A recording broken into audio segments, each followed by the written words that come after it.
morning. It is Wednesday, November 27th. It is pre-Thanksgiving. It is Thanksgiving Eve. We're kind of getting dumped on here. It's only been a couple inches. We've got a couple inches on the ground.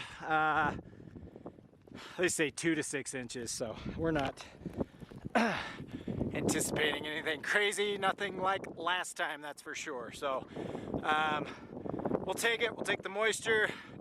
It's supposed to stop this afternoon, which is perfect because we've got Thanksgiving tomorrow. So we host. We've got everyone coming over tomorrow, but everyone comes from up north. This storm, we're on the tip of it. It's all south of us, so we're on the very, very northern tip, and everything south of us is going to get hammered pretty hard. But so perfect timing. We'll take the moisture. It's going to be done by this afternoon. All the roads will be clear. Everyone can get here and drive safe tomorrow. So quick chore day today. We're getting those turkeys ready, brining turkeys, and just getting the house all prepared. I'm gonna go check on these hens. Natalie already fed them. I'm gonna get them some water, and then we're gonna go get these cows milked, and then I think I'm going to let them out. I don't know. We'll see. We'll see. I probably will. I'll throw some hay out and get them out on pasture just to get them out and moving around, pooping, peeing on the pasture. So that's the plan for today. Don't let Quinn in.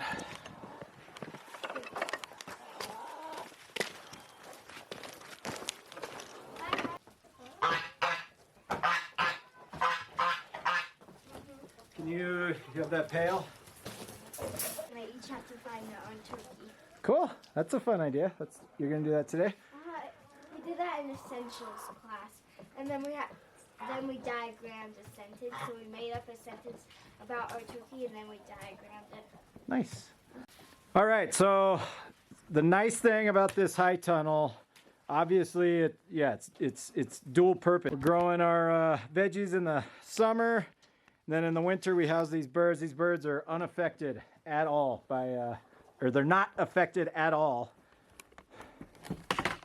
by the elements out there. So it's very nice. They're in here doing their thing. They're pooping, they're pecking, they're scratching. This is a deep bedding system. I've talked about this before, but the reason we do that, we continue to bring in wood chips, carbon, and allow these animals to essentially fertilize naturally our garden bed for next spring and summer. And they continue to have us eggs. So it's a great system. All right, we're gonna go get these cows milked. Kids are playing in the snow. It's perfect. This is a perfect snow. I mean, we're probably gonna get, I don't know, 6 inches maybe. And then I think we have nice weather the next week, so it'll all melt and we'll take the moisture.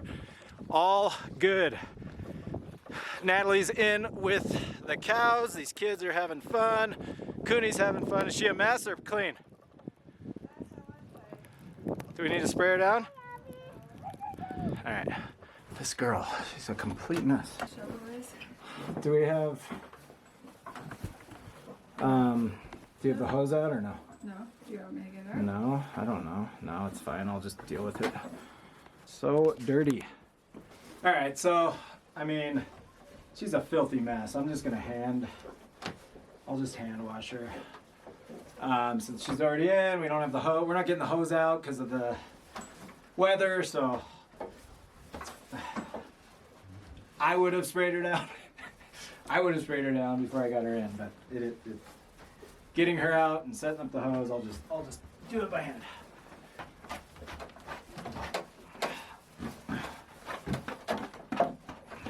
And she's not horrible. Spraying her down is almost more of a mess. And she's dripping all over the place. So I think she's clean enough. I mean, she's a mess, but she's clean enough to where you get all the wet stuff rubbed off of her.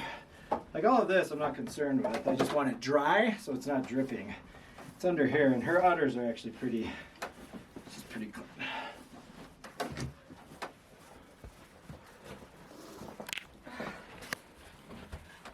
Okay, so I will say, obviously, if we were doing cow shares, milk shares, selling the milk, we would obviously spray her down. But and honestly, we probably wouldn't even need to for cleanliness because, look, the way I look at this stuff is I am feeding this to my family. Trust me, if shit's dirty and it's unsanitary, I'm not gonna do it. It's clean enough. She's a mess. She looks like a complete mess. The only area I'm concerned with is under her udders and under her belly. That's usually where it starts dripping. And then of course right here on her legs, and we dried that really well. So just wanted to touch on that. If we were doing calf shares, milk shares, obviously this would be a completely different situation because the liability factor goes beyond our household. Not that I'm not concerned with the cleanliness of the food that I'm feeding my family. So it's kind of an interesting thing. I guess it's perception, right? Perception is reality. So if the people that are doing your milk shares and cow shares perceive that you're running a dirty operation, that's a problem. But we aren't. This is all for our family consumption. And it's clean. Trust me, it's clean. It's not. There's nothing I'm gonna feed my family that's not clean. So, all right. Wanted to chat on that for a second. I'm gonna give myself at least an hour. Ugh. Right there. It takes 40. Okay.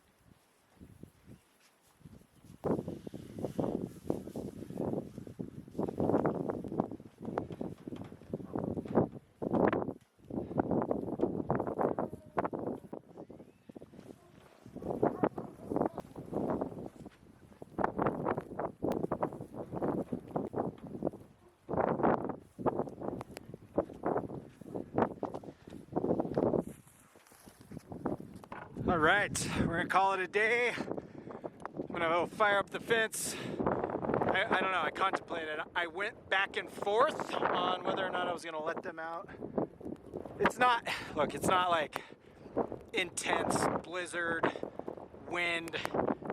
I threw it right out here. So they'll walk out, they'll do their thing, they'll poop their pee, and then they'll come back in. They'll probably hang out in the shelter most of the day. So it's not freezing cold.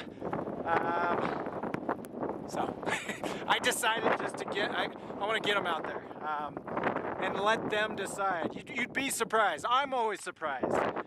I mean, when it's snowing, raining, times that I would be looking for shelter, these cows are out on pasture just hanging out. I mean, sometimes it doesn't impact or affect them the way it does us. I try to get out of my human head when I'm making decisions like this. We'll see. I will watch them. The animals will tell me what's right and wrong. So I figure, you know what? I threw a half a bale out there. I'll let them go out. Look, if they continue to walk out and graze, then I made the right decision. If not, then I made the wrong decision. But it's not life or death. They'll come in and hang out in the shelter. So, all right, I'm going to turn this power on. As always, appreciate each and every one of you. If you're enjoying what we're bringing, if you find value, hopefully you pick up a tip, trick, a golden nugget to help you on your homesteading journey. Would love for you to subscribe to our channel. Give us some likes, give us some feedback. Love the comments. And hey, if you're just checking us out and you just want to follow us along on our journey, please subscribe as well. I want to wish each and every one of you a happy Thanksgiving. Hope you have a wonderful time with whoever you spend that with, and truly grateful, truly thankful for each and every one of you. We will catch you next time.